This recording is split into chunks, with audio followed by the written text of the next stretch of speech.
Okay, good evening everybody. Today we're going to be doing the last section of Chapter 6. It is graphing linear inequalities. We need to talk about a couple of different things here so that there is, I mentioned in class there's nothing new. There's maybe one thing new. I don't know if it's necessarily new, but it's a slight adjustment from what we've been doing. And it won't take us much effort to get to the point where we need to be. So we're going to start with this, and that's just talking about what these symbols mean. Well, if I look at the first two symbols here, these right here, we should already know if we're graphing them, what would our points look like. And of course, as we know that these now are going to be donuts. And to those of you that think I misspell it incorrectly, look around your donut shops. They're spelled this way all the time. And then, of course, this one here is going to be a dot. Right? So dots and donuts, we've been using that for quite a while. So now we need to talk about if we're graphing something that has two variables. This, again, which I mentioned one more time, this is we only have one variable. So we have just x or something like that. Then we're talking about dots or donuts. If I have two variables like x and y, we use a different symbol here and a different symbol here. So what we call this symbol is, for the one that is the donut, the symbol, the donut symbol, is going to be a dashed line. And that, if you think about it, it's kind of like dots, there's gaps in between. So it's going to be a dashed line, and then this one is going to be solid. And that's it. That's the only new stuff I have to teach you today. Everything else is going to be stuff we've already done. Okay, so as I look at the thing here, I see that I did something wrong. That's not supposed to be that. It's supposed to be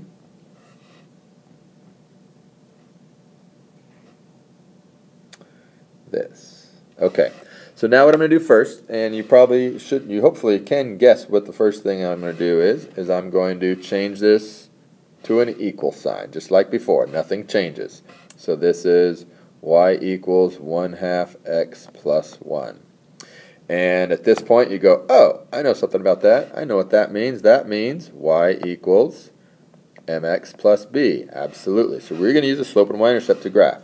So I'm going to go ahead and draw a graph over here. And it's going to be a quick graph. I'm not teaching you guys how to graph, so hopefully you guys are good at this by now. I mentioned before we do lots of graphing. This is part of it. So you don't freak out, I'm noticing I forgot my negative there. So I just changed that back to a negative. And so here is my graph. Looks something like this. And 1, 2, 3, 4, 5. 1, 2, 3. 1, 2, 3, 4, 5. And 1, 2, 3, 4, 5. Okay, so again I'm going to plot my point, and my point is my y-intercept starts here, so there's my y-intercept, and this is a fall over run, so I'm going to fall 1 and run 2, so down 1, run 2, down 1, run 2, and there's my line. Okay, now before I draw my line, I go back and I look at this. That right there, that symbol is the same as these symbols, which means I'm going to be using a dashed line. So instead of drawing a solid line, I draw a dashed line like this. So it has gaps in it. Okay? Now, the answer to the question is the next thing I'm going to do. And what that means is I have to figure out which side of my line I'm going to shade. So there's going to be shading involved. And just like before, after we drew our dividing point, I tested something to see which side was true. Now I'm drawing my dividing line, and I still have to test to see which one is true. So if you remember at the beginning, we loved to test the number 0 for x because it was easy. I'm going to do the same thing here, except I'm going to test the point 0, 0. I'm going to test the origin. So I test the point the origin, 0, 0 in there. So if I do that, then I get 0 is less than, I go back to the inequality, negative 1/2 times 0 plus 1.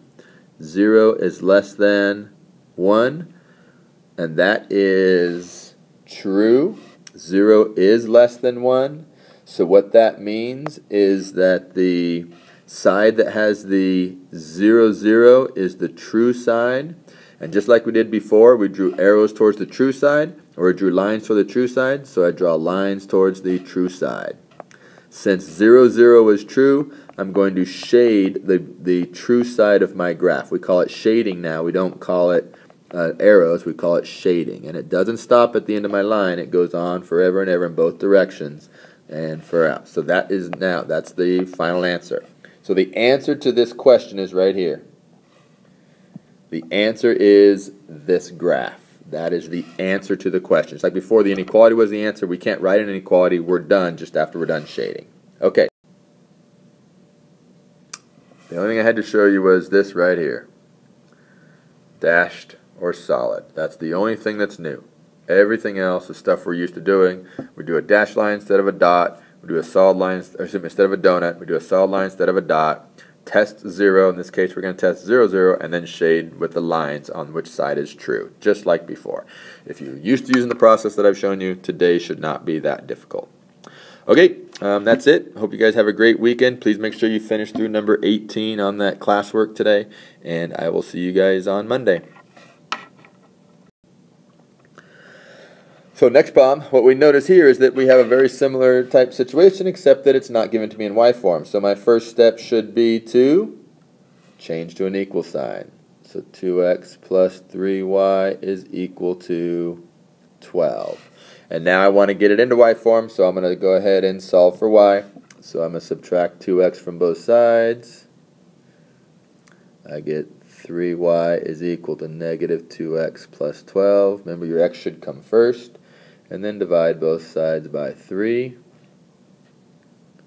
And I get y equals negative 2/3 x plus 4. Okay, so negative 2/3 x plus 4. Now I am ready to graph. So I'm going to graph this, this,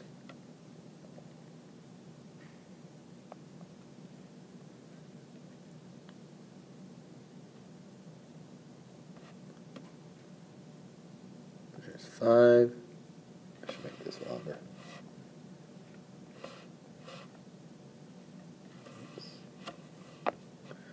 Should make it longer, then I made it shorter.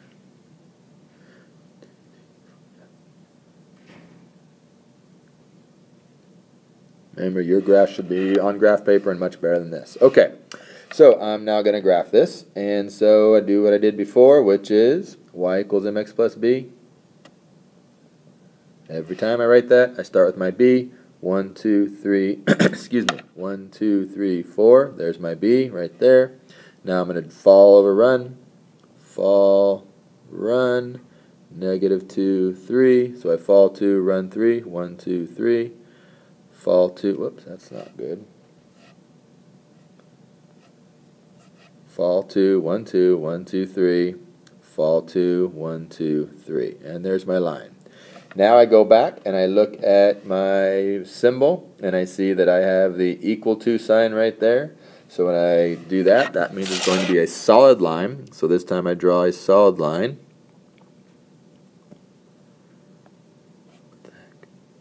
There we go. There's my solid line right there. And it goes through my points. And now my last thing I need to do is what I'm used to doing, and that is I'm going to test a point. The point I like to test is 0, 0 because it's nice and easy. So I go back to my original inequality right here. You always have to go back to the original inequality.